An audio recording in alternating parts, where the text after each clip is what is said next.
The end of the year is fast approaching, and maybe you're scrolling on your phone and you feel that familiar pang of disappointment. You had a savings goal, but you're nowhere close. It feels like money is disappearing, and you're left with this little voice saying, I'll never get ahead.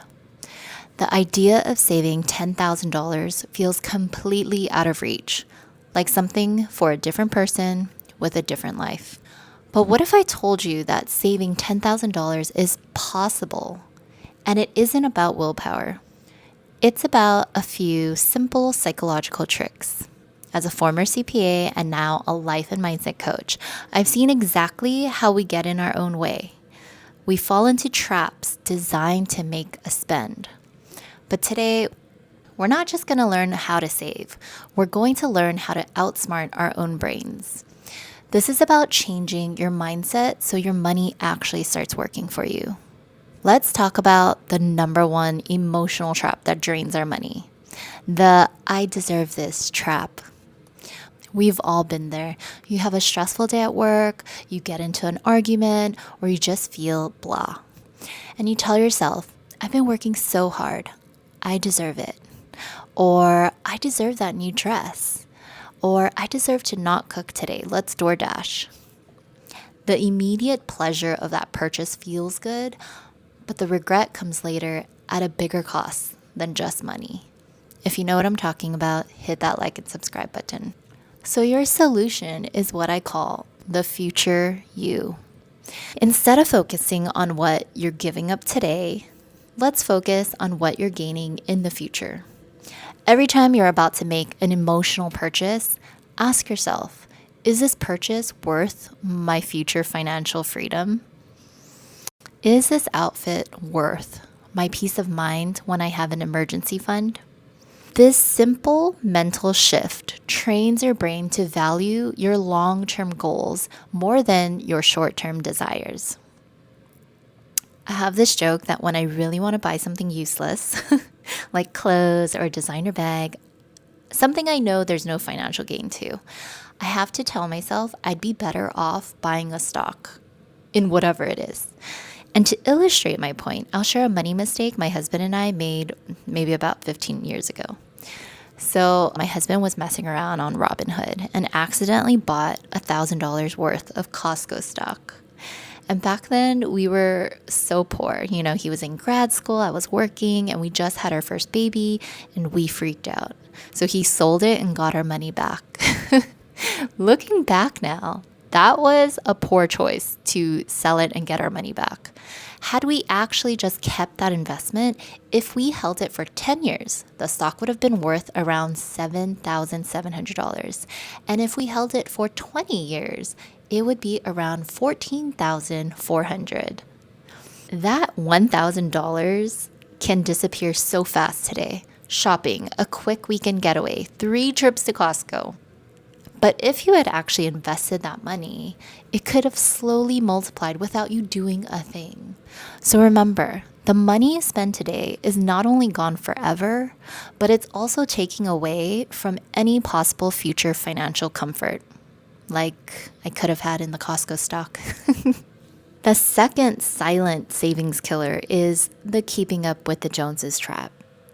We're surrounded by social media showing us everyone's highlight reel. The new car, the designer bag, the exotic vacation.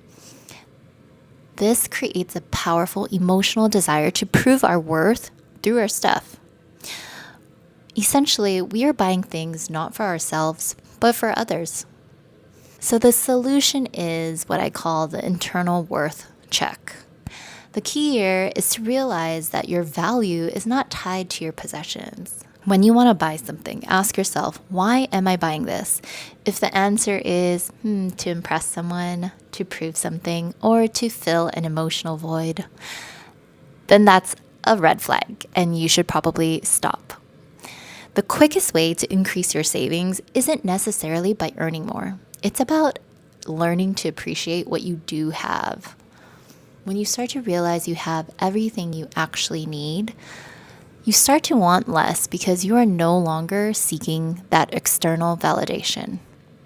So with these new mental tools, let's get to the numbers. To save $10,000 in 12 months, you would need to save $833 a month. I mean, that feels a little daunting, doesn't it? So let's take that a step further and say $10,000 divided by 365 days in a year. That equals $27.40 a day. Now, how does that feel?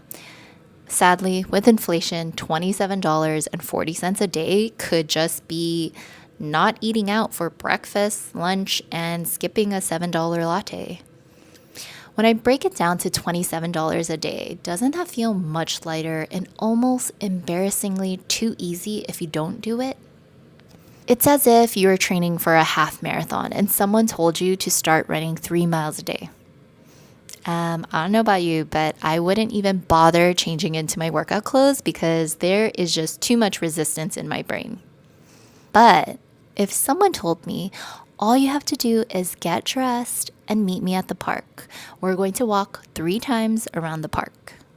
Now that sounds more achievable and doable. I could totally do that. Now, some of you might say, I don't have an extra $27 a day. And to that, I want to challenge you. I mean, definitely not with that attitude. If you don't have $27 a day, start getting creative. Ask for a raise, get a side hustle, freelance, babysit, DoorDash. The world is your oyster.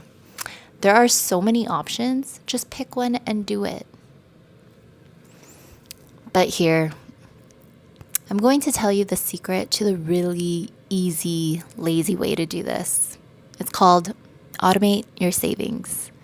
Before your check even goes to your bank account, go to HR and ask them if you can direct deposit $833 a month into a separate savings account. Or you can automate that yourself. On payday, just have a transfer set up where your checking will automatically transfer $416.50 from your checking to a savings account. When it's gone from your paycheck before you can even touch it, eventually you'll get used to having less money hit your checking account. The perfect example is this. Have you ever been to one of those fancy restaurants where the portions are so tiny and pretty and can be eaten in 1 second? And you think to yourself, I'm never going to get full. But it turns out it's like a 20-course meal, and by course 10, you are so full that you're wondering, how are you ever going to finish the meal? No, just me. The thing is, everyone will say it's hard, and it might be for some. But if you constantly tell yourself, it's too hard, or this is impossible, I'm too poor, then guess what? It will be too hard, and it will be impossible, and you will be too poor, as you say. The way you view yourself and your ability to rise to the occasion can shape your financial future more than you know. If you're watching this video, I'm guessing you don't have the $10,000 already saved. So if we want a different result, we gotta stop doing the same things over and over. We have to start unlearning our old, unhelpful money beliefs and start shifting our identity to our future selves. We need to start believing before we see the results. Isn't that how new things are always made? So now that you have the game plan, leave a comment below and tell me, what are you saving for? What's your why? Is it to quit a job you hate? Is it to travel, to buy a home? Your why is going to be your emotional fuel.